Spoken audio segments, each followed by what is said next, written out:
Welcome to the STARS program, seniors taking active roles in society. And now, here's your host, Anita Finley. Well, it's your time to learn a lot about life insurance. I do. Every time RobColson comes in here with US Insurance Auditors, LLC. And Rob, thanks for coming in and helping me get through this mess. I have no idea what the life insurance companies are doing, so I'm glad when you're here to straighten us all out. Thank you very much, Anita. It's always a pleasure to be here.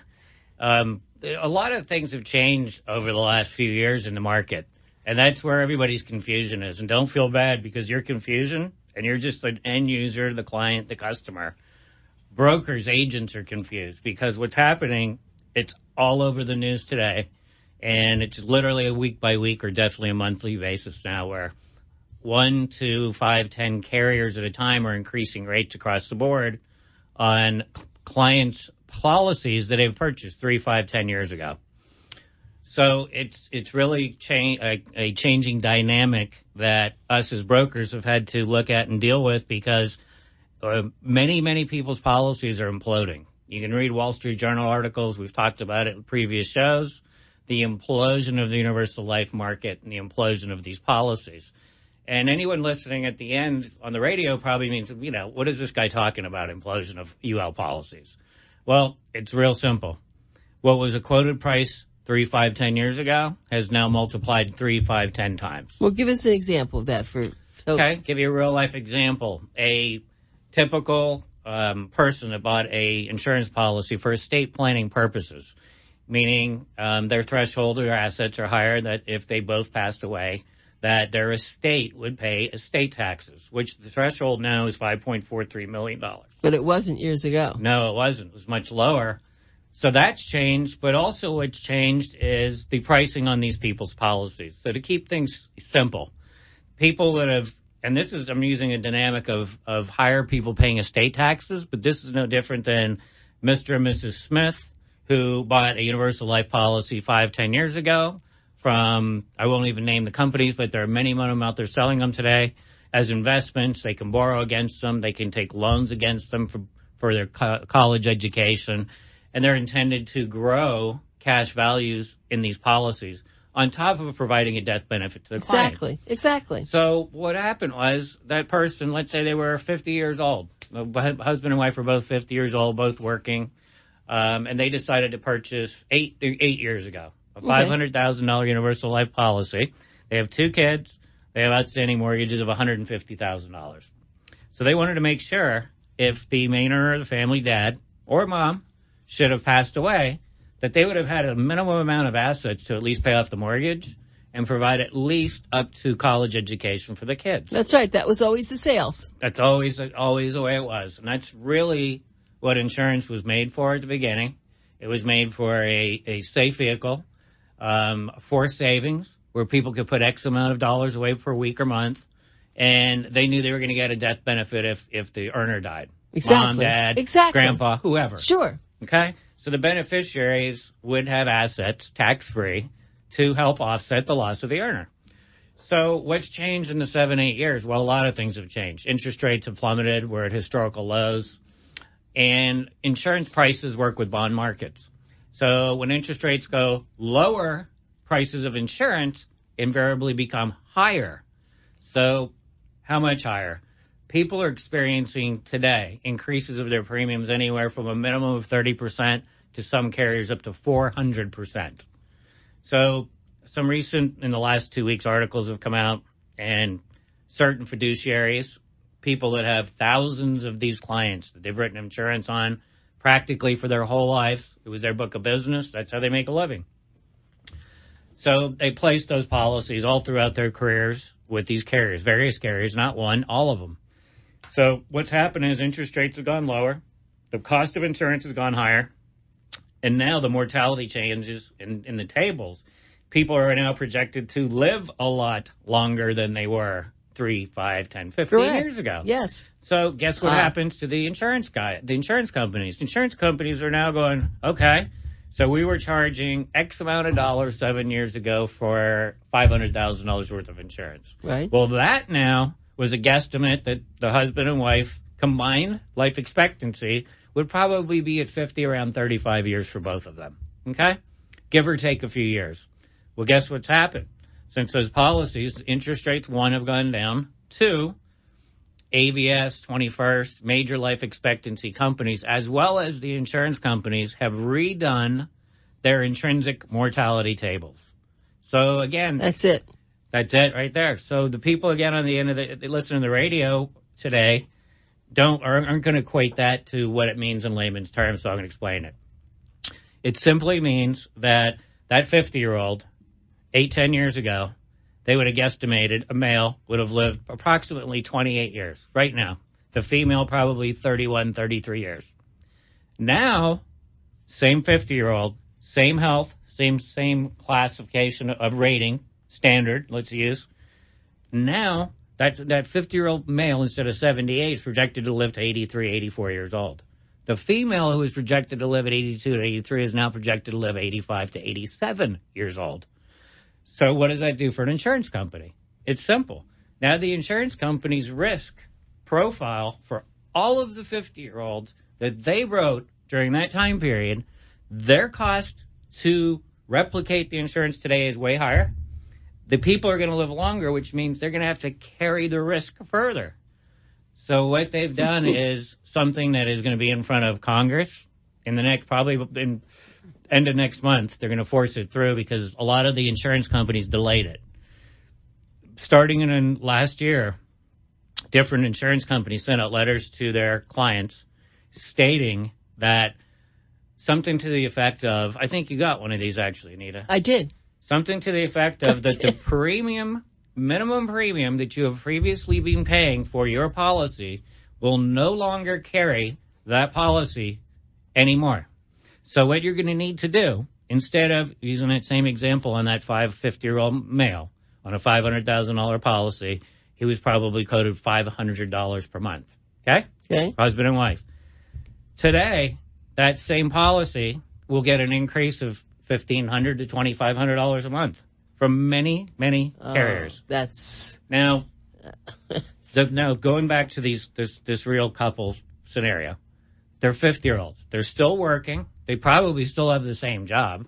They probably haven't had a huge increase in windfall in income unless they've gotten some inheritance, won the lottery, any of those outrageous reasons, because the market today really doesn't show us that people have increased their earnings that much.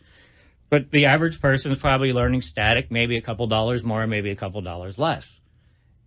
Nobody planned to have increases of 30, 40, 50, 100, 200%. So what's happening is those customers are now circling back to their agents, calling them up saying, Robert, I got this letter. What's the scenario? How could this possibly happen? This is what we talked about, et cetera, et cetera. I'm using myself as an example just to get the story so we can express it. So now there's people out there, there's hundreds of thousands of these customers in the U.S. alone. So the majority of them are complaining a lot to the people they bought the policies from. And then those advisors, those insurance agents, those brokers who initially sold the policy are now returning that favor to the insurance companies and coming back to them and saying, you've now put us as a fiduciary in a serious litigious spot because our customers are not happy because what you projected to us no longer is true. So this has happened at probably 10 already of the major 30 carriers in the United States. So my question is, shouldn't the insurance companies be eating this themselves because they made the mistake? That's not the way it works, though, is it? Well, that's when push comes to shove. And that's where lawyers are going to be involved in this, and that's what's the status of it as we speak. The fact of the matter is policies are lapsing right now as we speak because people can't pay those premiums. So the problem and the caveat that they've produced for these clients is they have no recourse right now. Their only recourse is to go after the person who sold them the policy, who is trusting in the insurance company to provide them with accurate information. Right. So that's become a huge, huge problem because of some of the different policies, and especially variable universal life policies that are predicated on earnings from the stock market. Right. Okay? Right. So that's an even different variable that puts a different crutch into the wheel that we won't even get into because you know what variable products are. The market goes up, you make money. Market goes down, you're going to lose some money. So there are products out there today. I don't want to alarm everyone listening to this show going, my God, I'll never buy an insurance policy again. This is ludicrous, outrageous, and frankly, should be illegal. Well, I agree with you. And there is an answer to that. There's different types of insurance that are 100% guaranteed premiums to X year.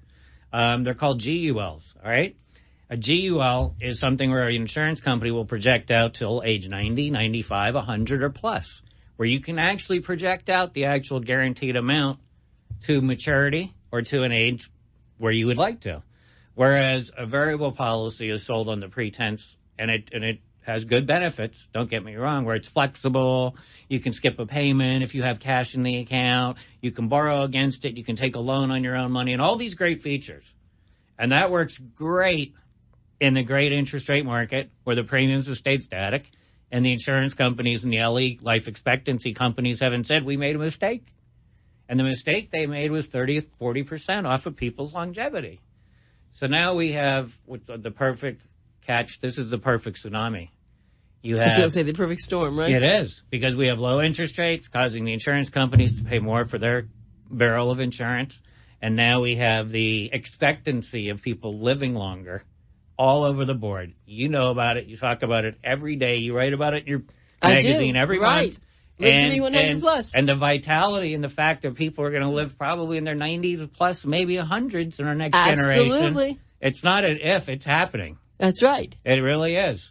And so what should they do? You said in one of our other programs, you said the kind of insurance they should buy. They shouldn't buy anything that leaves it to chance. That's right. And there's certain types of vehicles that you can use that guarantee that premium based on today's assumptions and future assumptions. What a lot of people do on the illustration side, and the carriers too, and they've kind of cut back on this. Years ago, they were projecting the internal growth in these policies, okay?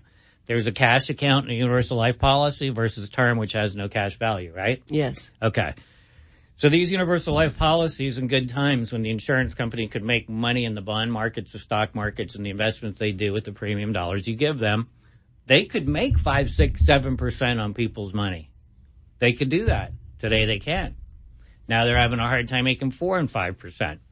So it doesn't sound like a lot. Well, they're making 7, now they're making 5. When you're managing billions of dollars and you take 20% off the top of anything, it causes a huge, huge follow through.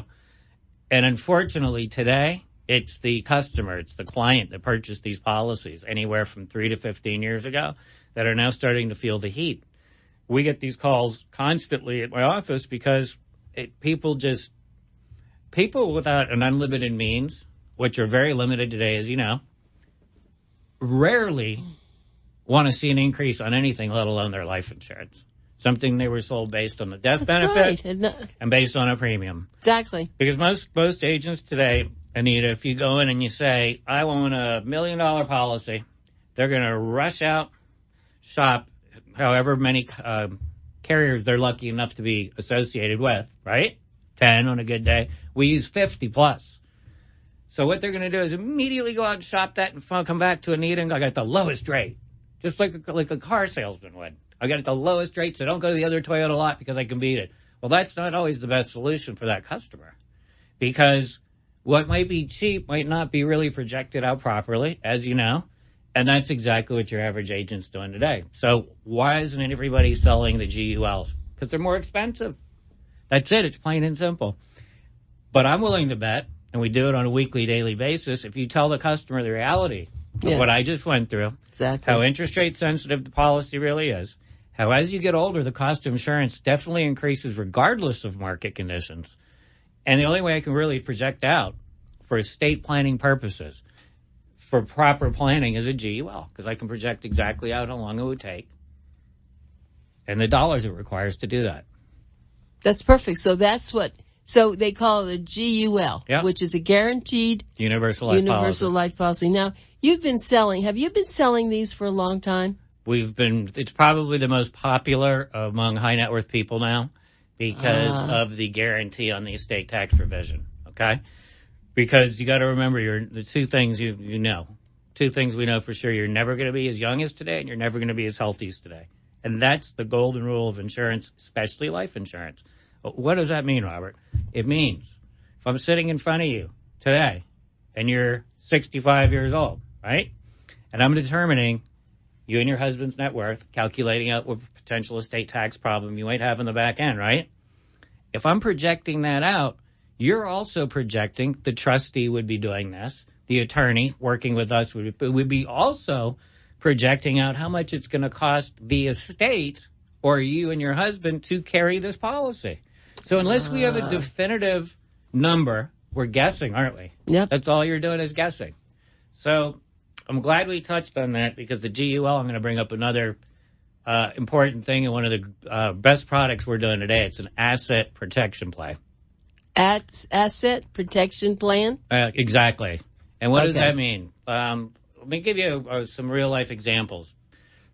The average person today, 2 out of 10 of the people have enough money or a policy that if one or either one of them got a stroke, heart attack, or needed assisted living, could actually pay for it or had a policy that they could afford to do it. Okay?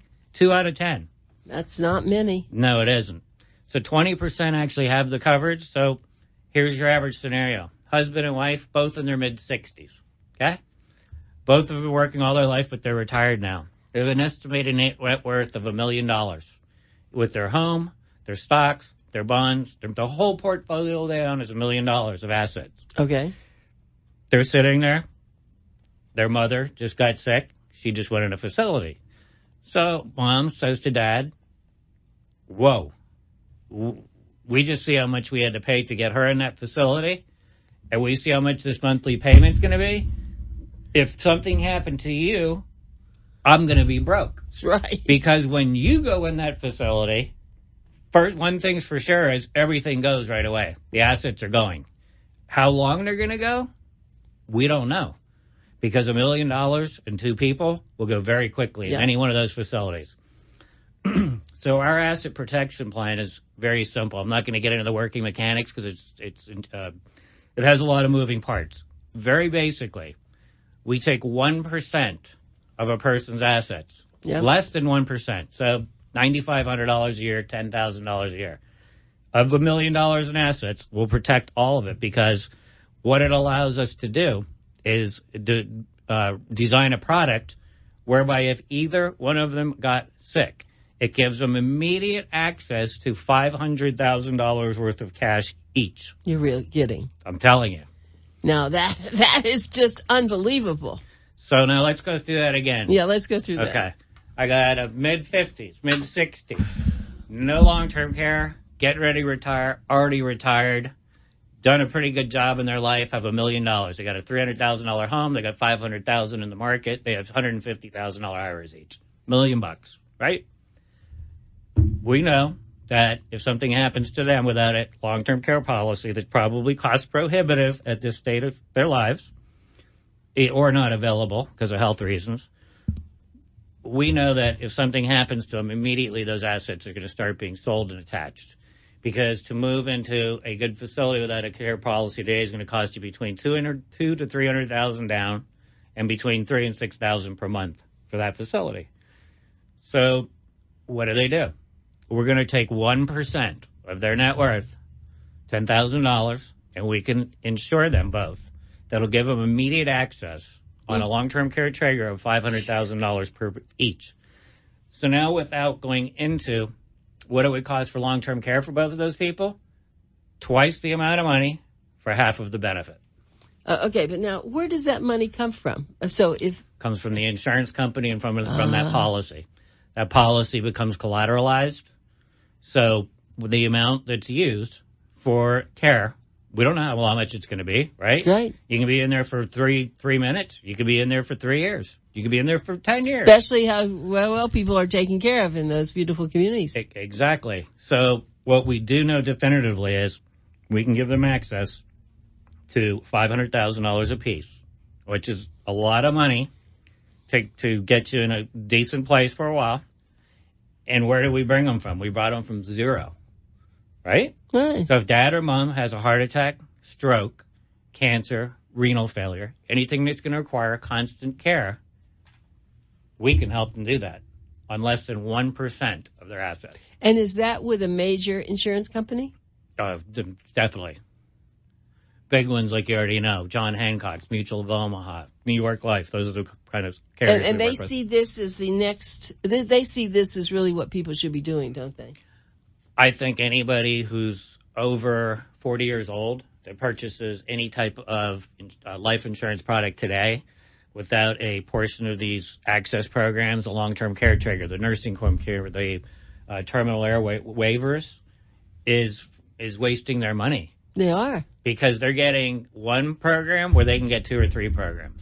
And remember prior when a couple months ago on the show, and this is not switching topics, this is the same thing. If that couple was in their 50s or early 60s, we could also, on top of that trigger for the same money, provide tax-free retirement planning for them. I remember you were talking about that. Because that money actually grows a cash value. So if they never become sick, they never need to attach that $500,000 each to go in. Then they can use that money themselves, as long as they're young enough for us to be able to build that portfolio for them. But that's a very easy way for people to have peace of mind that are 60s, still relatively healthy, are worried about what's going to happen to me. Honest to God, that's most people's worry, because the fact of the matter is, 3/4 of us are ending up in one of those facilities. That's the number, 77%. So 3 out of 4 of us will be in one of those facilities, and 2 out of 10 of us, or 1/4 of us, have the policies. So the insurance company this time, are they doing something that's going to be smart, or are they going to get caught again by doing this? Again, they're basing those based on a GUL price. So they're going to be a little bit more expensive based on the projection we're dealing with on these products. Generally older people. Yep. Okay, so they want definite projections, just like an estate tax planner wants them. He doesn't want a guesstimate. He doesn't want to know that it could be up 10, 25% in 4 years. He wants to know what it's going to cost to carry this to 100 years old or 105 or whatever number we come up with. So that's how it's all based. Yeah, it's all based on that. And I know where you're going at. Well, how does the insurance company do that? The policy is collateralized. So explain what that is. Say it's a $1 million policy because we're covering $1 million of assets. If something happened to one of them or both of them, you use one because that's normally the occurrence, whatever amount they use to attach that just comes off the back end on the death benefit. So if Mr. Smith goes in and he passes away 3 years later and we've run through $300,000 of that pool, then there's $700,000 left. Right. That's simply how it works. It's the greatest idea since sliced bread, I think, that they actually let living benefits be generated from life insurance, where if you walk out today and you go sit out in any place, have a cup of tea or a coffee and ask people about life, oh, it's terrible. It's just only death benefit. No one ever sees that. Well, they think that it's true because the truth is that 90% of terms never seen a death benefit and over 85% of universal has never seen a death benefit. So the insurance company's winning 80, 90% of the time, meaning never paying out and just collecting. So now these products are reversing the tables because guess what? The probability is that we're going to need that way before we're probably dead.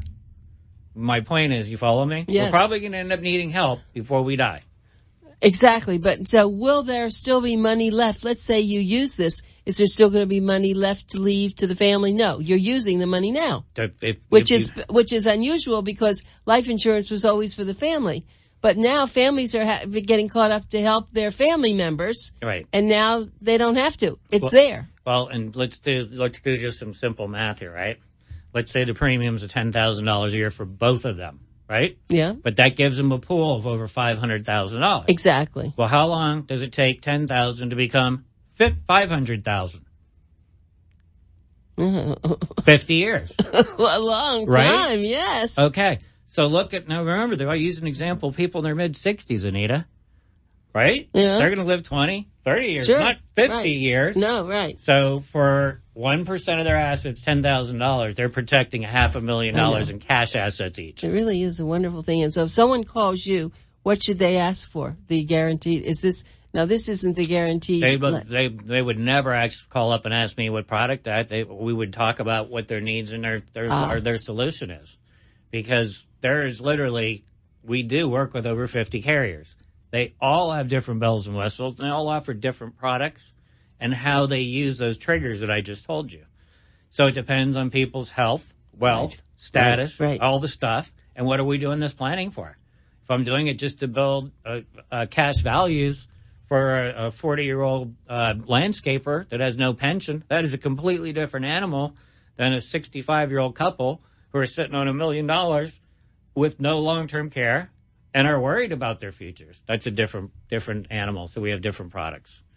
So what they need to do is just call us up and say, I heard you on the radio, I've seen your ads, I'm concerned too. What are my problems? Yeah. What can I do with this? I want to give that phone number because I think this is something really important for you to do. You don't want to be writing those checks, and now you can't buy long-term health care insurance. Now you could get something that's all part of it. It's and Bob's very excited about it, and you can see that. Rob is really, he's been in this world a long time. His mom's been in long-term health care world, and he knows how important this is. So the phone number to call, here's an 800 number. It's 800-218-5033. Again, it's 800-218-5033, and you can get Boomer Times and see a little bit of information that he's already put there, so that'll help you.